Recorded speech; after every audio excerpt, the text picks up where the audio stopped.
श्रीमन्महागणाधिपतये नमः। श्री सरस्वत्यै नमः। श्री गुरवे नमः। अगाध करणी तुझी गुरुवरा नकलो का कळे, तुला तजुन व्यर्थते आचरता तसा ना खुळे। कृपा उदक मागती त्यजुनी गौतमीच्या तीरा, करी पदनतावरी बहुदया नरोषा धरा। अचिंत्य जगता प्रती कृती तुझी न कोणा कळे, असो खलही केवढा तव कृपे सुमार्गी वळे। उणे पुढतीये तुझ्या खचित रत्न चिंतामणी, श्री सतत माझिया वरद हस्त ठेवा झणी। सद्गुरु श्री गजानन महाराज की जय। मंडळी, पाहता पाहता 17 गुरुवार आपल्या उपासनेला सुरू होऊन झालेत। आज 18वा गुरुवार आणि त्याप्रमाणेच 18वा अध्याय। 18वा अध्याय 19वा अध्याय म्हणजे आता जे शिल्लक राहिलेले 4 अध्याय आहेत हे चिंतनाचे अध्याय आहेत। आतापर्यंत महाराजांनी लीला केल्या, महाराजांनी भक्त गोळा केलेत, भक्तांना अनेक चमत्कार दाखवले। त्या चमत्काराचा अर्थ काय, त्या आपल्या जीवनात त्याचं महत्त्व कशा प्रकारे आपण आणावं, हा सगळा विचार आपण करत होतो। पण आता अधिक अंतर्मुख व्हायचं, कारण श्रवणभक्ती आपली सुरूच आहे, कीर्तन भक्ती आपली सुरूच आहे। भगवंताची, गुरु महाराजांची, गजानन महाराजांची कीर्त गाणे म्हणजे कीर्तन। नामस्मरण श्रावण महिनाभर आपण केलं, रोज अध्याय वाचतो, ते सुद्धा श्रवण मनन चिंतन याच्याच माध्यमातून आहे। भगवंताचं, गुरु महाराजांचं पादसेवन भक्ती आपण करीत असतो। सख्य, दास्य, आत्मनिवेदन या सगळ्या पायऱ्या करता करता आत्मनिवेदनापर्यंत म्हणजे अंतर्मुख होऊन महाराजांचं चिंतन करायचं। हृदयस्थ ज्ञानेश्वर माऊली म्हणते, मम हृदयी सद्गुरू तेणे तारिलो हा संसार पुरू। तर आपल्या हृदयस्थ गजानन महाराजांचं, आपल्या गुरु महाराजांचं, त्यांच्या लीलांचा अनुभव आतमध्ये घ्यायचा, याची सुरुवात आता 18 आणि 19वा अध्यायात आपली होणार आहे। आणि म्हणूनच मंगलाचरणाच्या प्राथमिक ओव्यांमध्ये दासगणू महाराज म्हणतात, भक्त जी इच्छा करी ती ती पूर्वीसी श्रीहरी, म्हणून माझ्या मनोरथा पूर्ण करी पंढरीनाथा, सोडा मनीची कठोरता दासगणू हा तुझा असे। अहो, दासगणू स्वतःबद्दल नाही लिहित आहेत, हे आपण समजायला पाहिजे। दासगणू तुमच्या माझ्याबद्दल लिहित आहेत की महाराजांना असं शरण जा की त्यांना वाटलं पाहिजे की हा खरा माझा भक्त आहे, हा खरा माझा दास आहे, हा माझा खरा सेवक आहे, नव्हे नव्हे हा माझा सखा आहे, असं महाराजांना आपल्याबद्दल वाटावं। आणि त्यांच्या मनात कठोरता असणार नाही। माऊली म्हणतो ना आपण, मग कठोरता कसली? पण जर काही कठोरतेचा अंश आपल्या चुकीच्या वागण्यामुळे आला असेल, तर जसं आपण आईच्या पदराला बिलगतो तसंच महाराजांची कास धरायची आणि सांगायचं दासगणूच्या शब्दात, दासगणू हा तुझा असे, दासगणू कशाला, मी तुझा आहे। आणि असं मंगलाचरण झाल्यानंतर मग पहिलं कथानक येते 18व्या अध्यायातलं, ते बायजाबाईचं कथानक। बायजाबाई ही शिवराम पुंजाजी अंबळकर आणि भुलाबाई यांची कन्या मुंडगाव। मुंडगावाचे चरित्र खूप आहेत महाराजांच्या एकंदरच्यात। तर मुंडगावची ही मुलगी, हिचं वयाच्या 3ऱ्याच वर्षी लग्न झालेलं आहे गबलाजी खालोकर, शनिवारपुरा अकोट ही तिची सासूरवाडी. आणि जेव्हा मुलगी वयात आली तेव्हा गर्भाधान विधेसाठी तिला जेव्हा पाठवण्यात आलं तेव्हा लक्षात आलं की नवरा शंड आहे, नपुंसक आहे. आणि हा नपुंसक असल्यामुळे आता आपल्या मुलीचं काय होईल याची मोठी काळजी शिवराम आणि भुलाबाई, नावं तरी कसे राहायचे हो, शिवराम वडिलांचं नाव आणि भुलाबाई आईचं नाव. एक लक्षात घ्या की महाराजांच्या भक्त मंडळीमध्ये जितके अधिकारी पुरुष शिष्य होते तशाच अधिकारी महिला शिष्या होत्या. बायजाबाई, साळूबाई घोडेगावकर, काशीबाई चेंडके, जिजीबाई पंडित अकोल्याच्या, चंद्राबाई गणेश आप्पा म्हणजे अमरावतीच्या गणेश आप्पांच्या पत्नी, या अशा अनेक महिला, डॉक्टर कवरांची पत्नी, या सगळ्या महिला भक्त, या सगळ्या अधिकारी महिला भक्त नुसतं म्हणणं योग्य नाही, अधिकारी संतत्वाला पोहोचलेल्या अशा या. आणि हिला जेव्हा लक्षात आलं की आता नवरा आपला नपुंसक आहे, बायजाबाईला वाईटातून चांगलं कसं काढावं हे केवळ संतच समजू शकतात. तर त्याच्यासाठी संतांचीच बुद्धी झाली. बायजाबाई म्हणते, बरे झाले तुझ्या ठाई चित्त आता रमेल पाही, कृपा करी रे शेषशाही, स्पर्श पुरुषाचा नोह मला. की बरं झालं हा नवरा माझा नपुंसक आहे, त्यामुळे एक बरं झालं की आता मला कोणत्याही पुरुषाचा स्पर्श होऊ नये आणि मी तुझ्या चरणाशी दासी म्हणून राहावं. हे परमात्म्या, हे परब्रह्मा, तू माझी सोय केली आहेस. परंतु माणूस ठरवतो तसं सगळं होते असं नाही. हिचा मोठा दीर होता, त्याच्या मनात वाईट विचार आलेत, कथानक सगळ्यांनी आपण वाचलेलाच आहे सकाळी. आणि त्याच्या मनात वाईट विचार आल्यावर त्यांनी हिच्या अंगावर हात घालायचा प्रयत्न केला. मुलगा दुसऱ्या मजल्यावरून खाली पडला, डोक्याला खोक लागली आणि इशारा मिळाला. शहाणा होता, सावध झाला. मग तो बायजाबाईच्या मागे नादी लागला नाही, तिला त्रास दिला नाही. पण शिवरामपंत आणि भुलाबाईनी तिला घरी घेऊन आलेत मुणगावला परत अकोटवरून. आणि ती महाराजांची भक्त आधीपासूनच होती. त्याच्यामुळे महाराजांचे जे इतर भक्त होते, विशेषतः पुंडलिक बोकरे, झामसिंग राजपूत यांच्याबरोबर शेगावच्या वाऱ्या करू लागली. परंतु लोक कुठंही चांगलं चाललं असलं की चांगलं दिसत नाही. या नियमाप्रमाणे त्या बायजाबाईचा एकंदर जे काही वाऱ्या गजानन महाराजांच्या लोकांच्यामध्ये मिसळलं, विशेषतः पुंडलिकाशी तिचं फारच हितगुज चालत होतं. त्याचा निराळाच अर्थ मुणगावच्या लोकांनी, मुणगावकरांनी आणि बाकीच्यांनी काढला आणि तिच्यावर दोषारोपण सुरू करण्यात सुरुवात केली. पण महाराजांनी तिचा कड घेतला आणि भुलाबाईची कान उघडणी केली. भुलाबाईने आपल्या पोरीला विचारला, जाब विचारला की असं तू का करतेस, अशी का वागतेस. त्यावर महाराज भुलाबाईला म्हणतात, आईला म्हणतात बायजाबाईच्या, भुले आपल्या पोरीस लावू नको भलता दोष. अगं हे पुंडलिक आणि बायजाबाई हे गेल्या जन्मोजन्मीचे भाऊ बहीण आहेत. यावेळेला या जन्मात एक कुणब्याच्या पोटी पुंडलिक भोकरे आणि एक माळ्याच्या पोटी म्हणजे तुझ्या पोटी ही बायजा आली. याचा अर्थ त्यांचं बहीण भावाचं नातं कमी झालं असं नाही.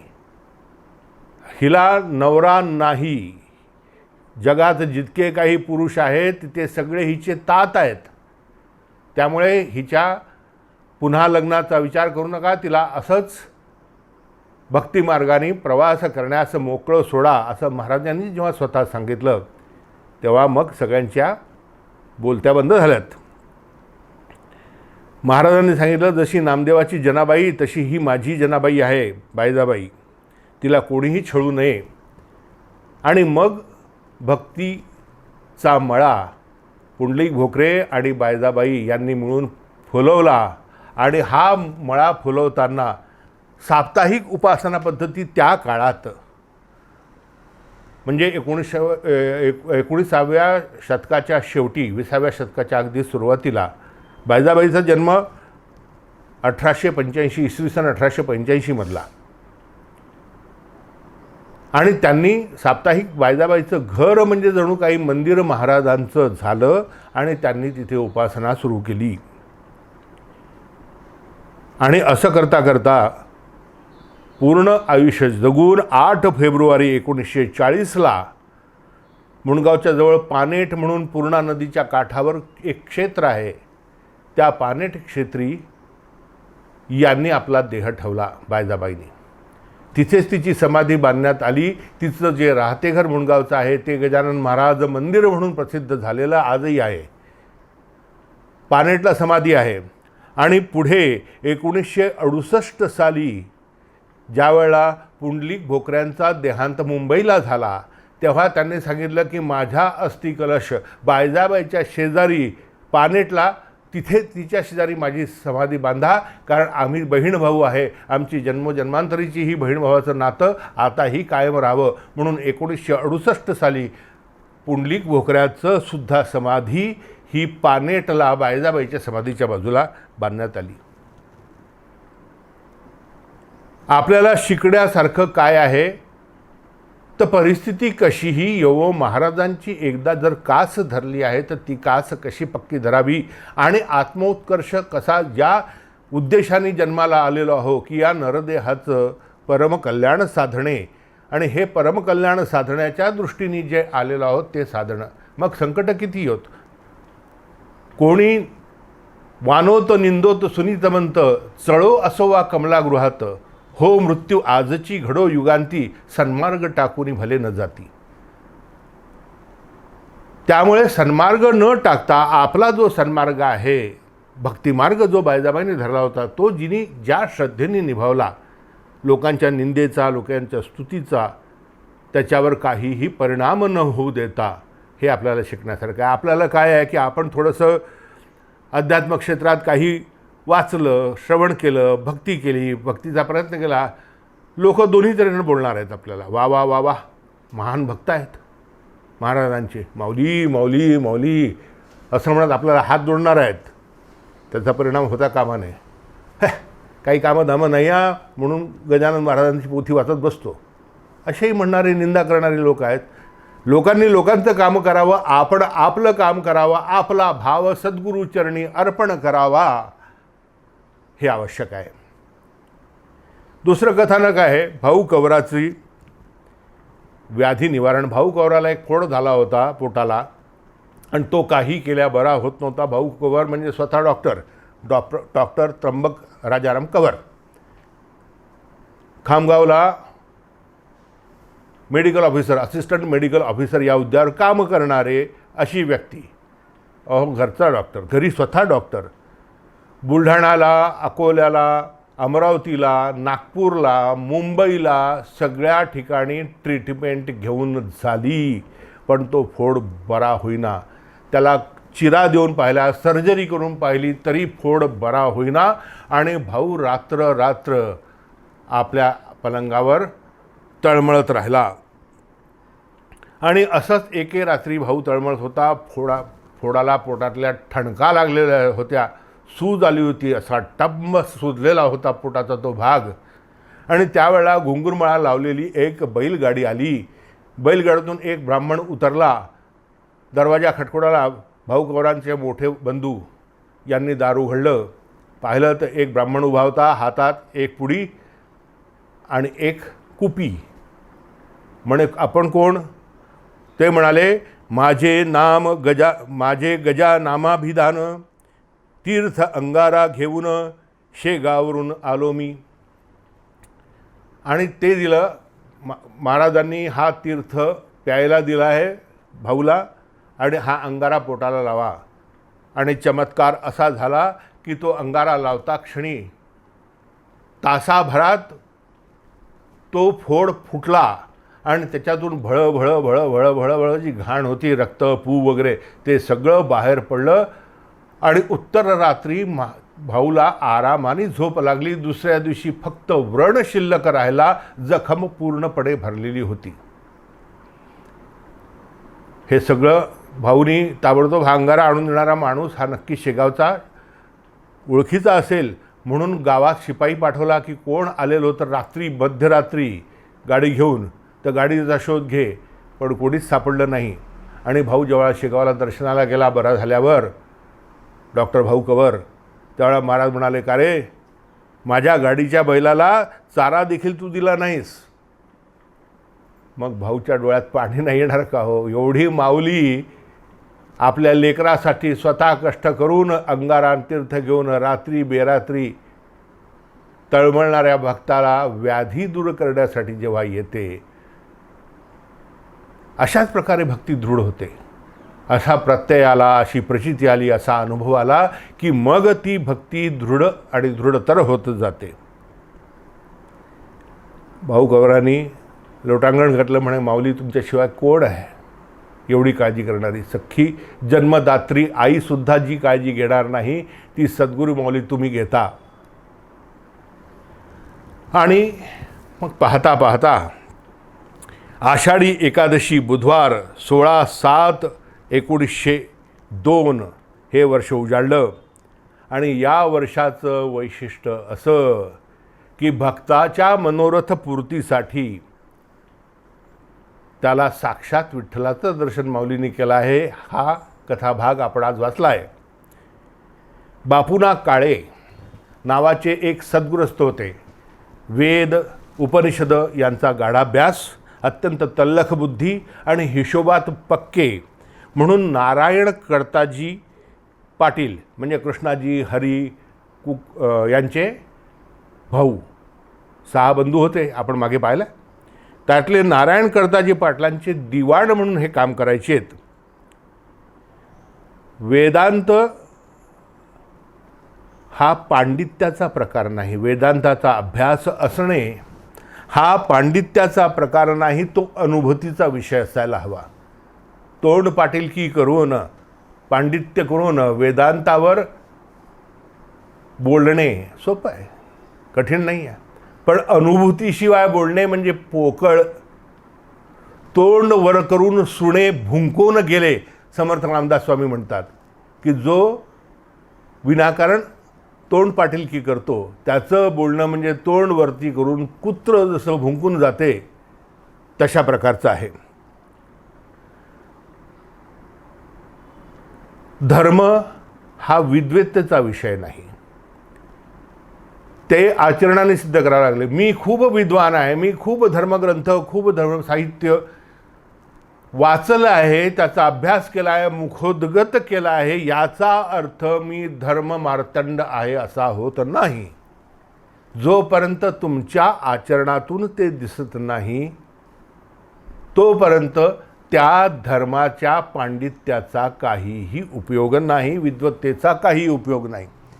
आमचा बापूना काळे हे आचरण सिद्ध असे धर्माचे अनुचर होते. आणि प्रसंग तुम्हाला माहिती आहे, पंढरीनाथाच्या दर्शनाला गेले. सकाळी उठले सगळेजण, शेगावची मंडळी कुकाजी पाटलाच्या वाड्यात मुक्काम होता. कुकाजी पाटलाच्या वाड्यातून सगळेजण चंद्रभागेवर आंघोळ केले. गर्दीत थोडीशी चुकामुक झाली आणि बापूना काळे बाकीच्या लोकांची ताटातूट झाली. बाकीचे लोक म्हणजे हरी पाटील वगैरे जे पाटील म्हणजे प्रतिष्ठित मंडळी होती, हे दर्शनात त्यांच्या वजनामुळे, त्यांच्या एकंदर प्रस्थ जे होतं, त्यांना सगळे ओळखत होते पंढरपुरात, त्यांच्यामुळे हे दर्शनात आतमध्ये घुसून गेले. आणि बापूना काळेला आतमध्ये घुसता आलं नाही. त्यावेळेला सगळ्या संतांच्या पालख्या तिथे आलेल्या होत्या. सुंदर वर्णन केलं आहे दासगणू महाराजांनी. तुळशी आणि अबीर गुलालांचा नुसता शिडकावा चालला होता, जणू बुक्क्याचं छत निर्माण झालं होतं, सुवास दरवळत होता आणि माणसाला माणूस रेटल्या जावा इतकी गर्दी होती. आणि अशा गर्दीत बापूना काळेला आतमध्ये जाता आलं नाही. तो मंदिराच्या भोवतीच घुटमळत राहिला आणि शेवटी मध्यान्ह झाल्यानंतर तोंड एवढूसं करून, पोपटासारखं तोंड करून महाराजांच्या जवळ बसला, कोपऱ्यात बसला, हात गुडघ्यावर असे ठेवलेले आणि मुंडी मान खाली घातलेली, डोळ्यातून घळघळा दर्शन झालं नाही. एकादशीच्या दिवशी ज्या कारणासाठी आपण आज आलो होतो ते दर्शन झालं नाही आहे. आणि अनिवार्य अशी आतून उर्मी येते आहे आणि रडू येते बापूना काळेला. बापूना बसला लोक आले तिथे शेगावकर मंडळी, आणि अरे हा म्हणे वेदांती, याचा हृदयस्थ भगवान आहे, याला कशाला म्हणे मूर्तीचं दर्शन करा, दगडात काय आहे, अशी याची भावना. म्हणून हा राहिला. कोणी म्हणायचं की हा बसला खेळ पाहत यात्रेतले, आणि त्याच्यामुळे मंदिराकडे आलाच नाही, म्हणून चुकामुक झाली, म्हणून दर्शन नाही. हा बेटा खोटा आहे, आणि खोटा आहे म्हणून दर्शन नाही. याच्यावर या माणसाने, बापूरांनी एक शब्द, एक अवाक्षर उच्चारलेला नाही, एक शब्द बोललेला नाही. हा आपला फक्त खाली बसला, महाराजांच्या पायाशी बसलेला आहे. महाराज पाहतायत. संध्याकाळची वेळ झाली, दिवे लागणीची वेळ झाली. याने पोटात अन्नाचा कण काय, पाण्याचा थेंबसुद्धा घेतलेला नाही, केवळ डोळ्यातून अश्रू वाहत आहेत आणि बसलाय. अशी सगळी परिस्थिती. तया न घडले पहा, तया न घडले पहा, हर दिनी परी दर्शन, तसाच परते घरी, करीत खंती दुःखी मन. आणि मग समर्थांनी जवळ बोलवलाय बापूनाला. काय वर्णन केलं आहे हो दासगुरू महाराजांनी. समर्थ म्हणती बापूना, दुःख नको करू समना, ये तुला रुक्मिणी रमणा, भेटवितो ये काळी. तो महाराज उभे राहिले, कटीवर हात ठेविले, पाय खाली जुळवणे, समचरण दाखवाया. तुळशी फुलांच्या माळा कंठी, मूर्ती सावळी गोमटी, बापुनाच्या पडली दृष्टी, शिर ठेविले पायावरी. पुन्हा जो पाहेवरी, समर्थ दिसले पहिऱ्यापरी, तेणे बापुराच्या अंतरी, आनंदाती जाहला. सद्गुरुनाथ महाराज की जय. पुंडलिक वरदा हरी विठ्ठल. अहो महाराजांनी दर्शन दिलं, विठ्ठल रूपात बापुनाला दर्शन दिलं. ते दर्शन बापुनांनी मागितलं नव्हतं. महाराज मला दर्शन द्या, मला दर्शन झालं नाही, नाही न मागता दिलेला आहे. विठ्ठल दाखविला, तो न मागता दाखविला. आमचं एक सुंदर पद आहे, संध्याताई डबीर, हरिभक्तीपरायण संध्याताई डबीर यांनी पद केलेलं आहे कीर्तनातलं. अंतरंग जाणूनी, भाव तोही पाहुनी, सुखावले योगी राज, म्हणती रे दुःखाचे ते काय काज, म्हणती रे दुःखाचे ते काय काज.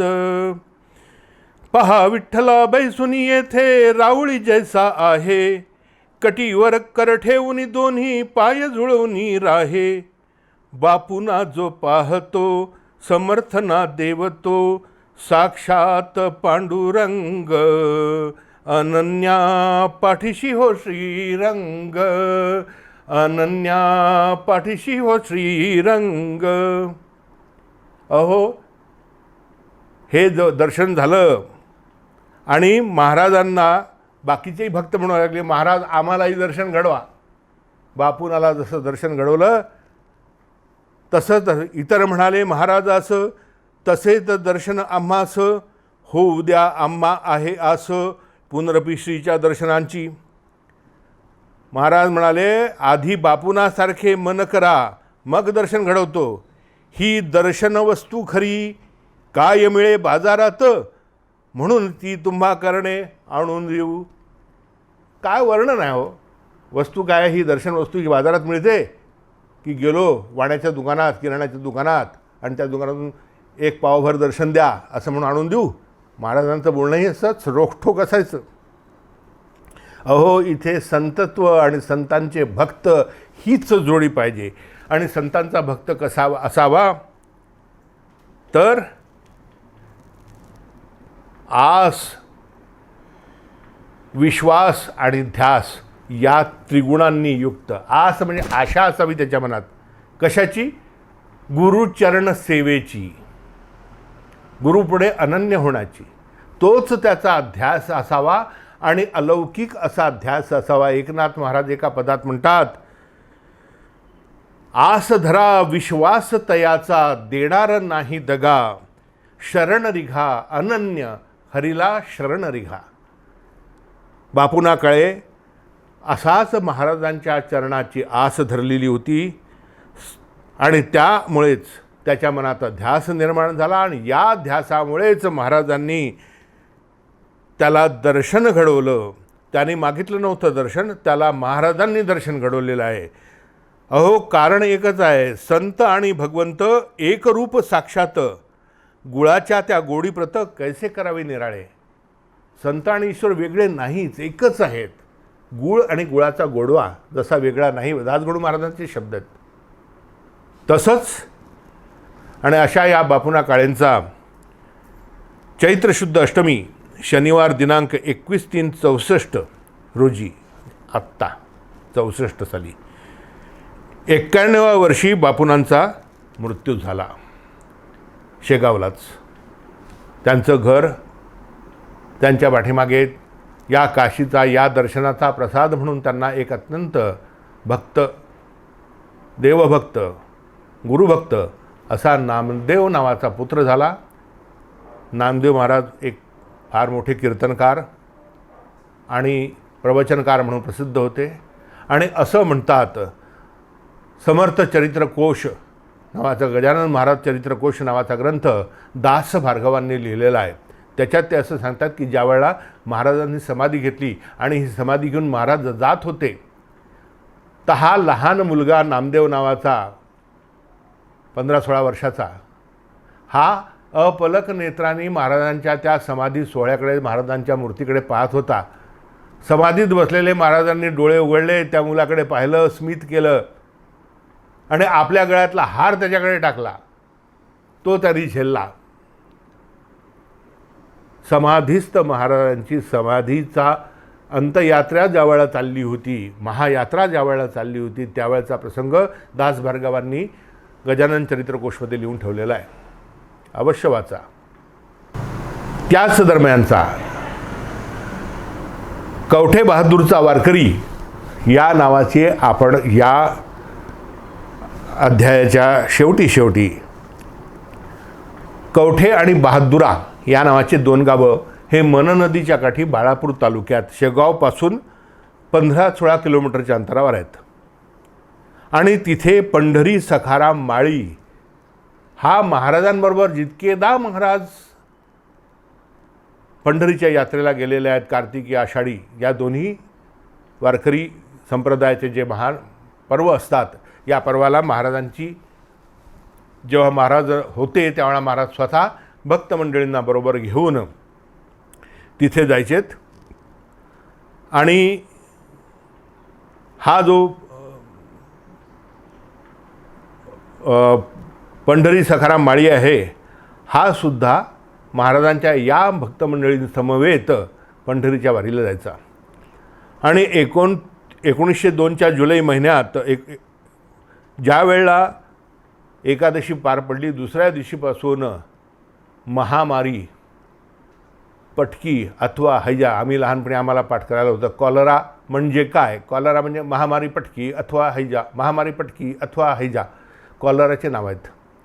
तर ह्या महामारीचा विळखा पडला आणि पोलिसांनी दंडुके मारून शेगाव म्हणजे सगळ्याच लोकांना, त्याच्यात शेगावकर मंडळीसुद्धा आली, यांना बाहेर काढायला सुरुवात केली. चंद्रभागेच्या पहिलं जिथे प्रादुर्भाव नव्हता कॉलराचा, तिथे लोकांना नेऊन सोडायचे. असं असताना या पंढरी सखाराम माळीला कॉलराची बाधा झाली. हा अत्यवस्थ झाला. याच्याने उठवेना, सारख्या उलट्या आणि ढाळी सुरू झाल्या आणि त्याला तिथेच टाकून मंडळी चालली. लोक सुखाचे सोबती, संकटकाळी अवेरती, तेथे एक रक्षण करती, संत अथवा देव हो. देव किंवा संत हेच रक्षण करतात. आणि महाराजांनी लोकांना थांबवलं. अरे म्हणे, तुम्ही कैसे खुळावला, आपला देशबंधूला सोडता हे बरे नव्हे, याला असं सोडून जाऊ नका.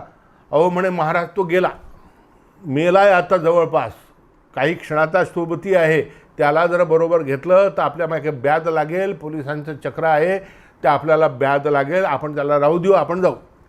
अशी सगळी मंडळी म्हणाली. महाराजांनी ते ऐकलं नाही. महाराज त्याच्या जवळ गेलेत. संसर्गजन्य, अतिशय संसर्गजन्य रोग असतो, लोक जवळ जात नाहीत. सोशल डिस्टन्सिंग त्या काळातही होतं, आताही आहे, काही विशेष नाही हो. करोना करोना करोना करत आपण जे घाबरत बसतो, त्याही काळात प्लेग होता, त्याही काळात कॉलरा होता. लोक असेच पटापट मरत होते, आजारी पडत होते, बरे होत होते, मरतही होते. महाराज त्या आमच्या कवठे बहादूरच्या वारकऱ्याकडे म्हणजे पंढरीनाथ सखाराम माळीच्या जवळ गेले. त्याच्या डोक्यावर हात ठेवला, त्याला बरं वाटू लागलं, त्याची ढाळ उलटी थांबली, त्याला हाताने धरलं. अहो संताने ज्या धरले हाती, त्या ते निजमने यम नेई कसा. दासगुरू महाराज म्हणतात, ज्याला संतांनी हाती धरला आहे तो यमसुद्धा त्याला काहीही करू शकत नाही. त्याला उठवलं, चालतं केलं, चल रे बापा आपल्या. एक मोठी शिकवण महाराज या प्रसंगाद्वारे देत आहेत की महाराजांची शिकवण अशी की संकटात कोणाला एकटं सोडू नका. प्रेमाने सहानुभूतीने झेपेल तशी प्रत्यक्ष मदत करा. अहो नुसती कोरडी सहानुभूती कामाची नाही, तोंड पाटीलकी तर कामाचीच नाही. नाही तर बोलाचीच कढी आणि बोलाचाच भात, जेवणिया कोण तृप्त झाला. प्रत्यक्ष मदत करा, जेवढी जमेल तुमच्यात जेवढी क्षमता असेल, जेवढी ताकद असेल, शारीरिक मानसिक आर्थिक, तेवढी मदत समोरच्याला करा. पण प्रत्यक्ष मदत करा. त्याला नुसतं तोंडाच्या वाफेचे इलाज चालत नाही. जो संकटात असतो त्याला मदतीचा हात द्या. आमच्या जिव्हाळ्या परिवाराच्या कार्यकर्त्यांना विचारा की कसा जिव्हाळ्याचा हात अशा संकटात असलेल्या लोकांना देतात. मन भरून येते. म्हणून जिव्हाळा 60+ क्लब हा स्थापन झाला आहे. 60 वर्षाच्या वरील सगळ्यांची देखभाल करण्याची जबाबदारी या क्लबच्या काही सदस्यांनी उचललेली आहे. अगदी छोट्यातल्या छोटं काम असो, घरात तिखट मीठ मिरची आटा तांदूळ पाहिजे असोत, किंवा हॉस्पिटलमध्ये ॲडमिट करून त्याची देखभाल करणे असो. वृद्ध लोक जे आहेत की ज्यांचे मुलं आज इथे नाहीत, फॉरेनला आहेत, बाहेरगावी आहेत, अशांची काळजी हा जिव्हाळा 60+ मोठ्या खुबीने घेतो आहे. असो, संकटात सापडलेला एकटं सोडू नका. आपल्याला झेपेल तशी त्याला मदत करा, हे याच्यातून सांगा. आणि शेवटचा प्रसंग 18व्या अध्यायात आहे. एक अत्यंत कर्मठ ब्राह्मण, ज्याचं 16 ओळ्यावर फारच विश्वास होता, की नवे अवडंबर होतं, दिखावाच जास्ती होता, असा मध्वमती म्हणजे मध्व विचारांचा, द्वैत विचारांचा असा एक ब्राह्मण शेगावला आला. त्याला सकाळची सान्निक आटपण्यासाठी, पूजा अर्चा करण्यासाठी पाणी हवं होतं. तो पाहतो तर रस्त्यावर एक छोटीशी गल्ली शेगावची, तिथे एक कुत्रं म्हणून पडलेलं आहे, काळं कुत्रं, आणि त्याला कोणीच विचारत नाही आहे. जो तो आपल्या कामात मग्न आहे. महाराज पलंगावर आपले निवांत बसले आहेत, तेही लक्ष देत नाहीत. आणि याच्या मनात खट्टू झाला की आपण हे चुकीच्या ठिकाणी आलेलो आहोत. तो आला होता की कोणीतरी मोठे संत आहेत, सत्पुरुष आहे, यांच्या दर्शनाला आपण जावं. पण इथे त्यांनी जो कारभार पाहिला तर त्याला वाटलं की आपण उगीच आलो. आणि उगीच आलो. अहो ब्राह्मण म्हणजे काय हो? आज थोडीशी ब्राह्मणाची व्याख्या आपण पाहूनच घेऊ. ब्राह्मणाबद्दल शास्त्र काय सांगते? जन्मना जायते शूद्रः संस्कारात द्विज उच्यते, वेदपाठात भवेत विप्रा ब्रह्म जानेति ब्राह्मणः. जन्मतः सगळेजण शूद्रच असतात. त्याच्यावर जसे जसे संस्कार होतात तसा त्याचा पुनर्जन्म, संस्काराने पुनर्जन्म होतो. द्विज, दुसऱ्यांदा जन्म होतो. आणि हा दुसऱ्यांदा जन्म झाला की त्याला द्विज म्हणतात. वेद पठण केलं, धर्मशास्त्रांचा अभ्यास केला तर तो विप्र होतो. आणि ज्यांनी ब्रह्म जाणला, अहम ब्रह्मास्मी सर्व खलु इदम ब्रह्म, ही अनुभूती आली तरच तो ब्राह्मण. आपण जन्माला आलो की आपण ब्राह्मण हा शिक्का मिरवतो, पण तो सार्थ करण्यासाठी काहीतरी प्रयत्न करतो का? हो ठीक आहे, वेदपठण आपल्याला संभव नाही, वेदपठण संभव आहे. आमचे आता वेद पाठशाळासुद्धा या जिव्हाळ्याच्या मदतीने तयार होते आहे. त्या वेद पाठशाळेत आणि गोशाळेत आपल्या मुलांना आपण करिअर म्हणून, मुलांना म्हणजे आता आपल्यासारख्यांच्या मुलं तर आपले झाले मोठे, नातवंडांना, हुशार मुलांना वेद अध्ययनासाठी 12 वर्ष निःशुल्क वेद अध्ययन आहे.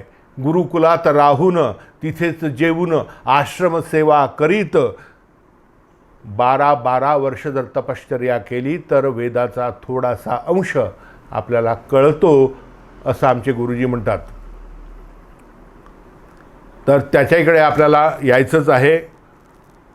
पुढच्या येणाऱ्या काही दिवसात आपण ते एक आव्हान लक्षात घेऊ की आपल्याला तन मन धनानी अशा प्रकल्पांना की जिथे खरंच ब्राह्मण होण्याची क्षमता निर्माण केली जाते शूद्रात, अशा ठिकाणी आपण तन मन धनानी काहीतरी मदत करावी. आणि या माणसाच्या मनातले हे विचार पलंगावर बसलेल्या, आसनावर बसलेल्या आमच्या गजानन महाराजांच्या लक्षात आले. ते तिथे आले आणि त्यांनी त्या विप्राला, त्या ब्राह्मणाला म्हटलं, आम्ही भ्रष्ट, आम्हाला तुमच्या समज ज्ञान नाही, पण तरी खंत करू नका, पाण्याची घागर घ्या आणि माझ्या पाठीमागे या. अरे तुम्ही कुत्र मेलं ना, काही कुत्रबित्र मेलं ना, तुम्ही घागर उचला चला माझ्या मागे. आणि महाराज जवळ आले. ऐसे बोलून कुत्र्यापाशी येते झाले पुण्यराशी, स्पर्शपदाचा करता त्यासी कुत्रे बसले उठून. ज्यावेळेला साधनाचंच महत्त्व जास्ती होते सिद्धतेपेक्षा, साध्यापेक्षा, त्यावेळेला हे असे प्रकार घडतात. अहंकार होतो आणि मग माणूस विचार करतो की माझं साधन हेच महत्त्वाचं. अहो, कर्ममार्गाचं आचरण, सोवळं ओवळं हे एक साधन आहे. आणि हे साधन पुढच्या गुरुवारी आपण पाहणार आहोत 19व्या अध्यायात. हे तिन्ही मार्ग, कर्ममार्ग, योगमार्ग, भक्तिमार्ग, त्यावेळेला आपण अधिक याच्या विचार करू. कर्ममार्गात एक आपोआप होते की अहंकार फार वाढतो. मी करणारा, मी माझं सोवळं एवढं कडक, आणि त्याच्यातून मग हे असे प्रकारे निर्माण होतात, दांभिकता निर्माण होते. ती दांभिकता दूर करायची होती महाराजांनी. म्हणून पायारी कुत्र्याला स्पर्श करतात मेलेलं कुत्रं उठून बसलं. हा चमत्कार महाराजांनी घडवलेला आहे, ही दांभिकता नष्ट करण्याच्या उद्देशाने. आणि मग हा विप्र जो होता, याच्या लक्षात आलं की हे काही खरंच आपण जे बोललो की हे इथे अगदी भ्रष्टाचार आहे, कोणी कोणाला मानत नाही, सोवळं इथे मेलेलं आहे, हे महाराज बिराज काय बसलेले आहेत नुसते, कोणी पाहत नाही, कुत्रं मरून पडलं आहे. तर तो शरण गेला, महाराजांना पायावर लोटांगण घातलं.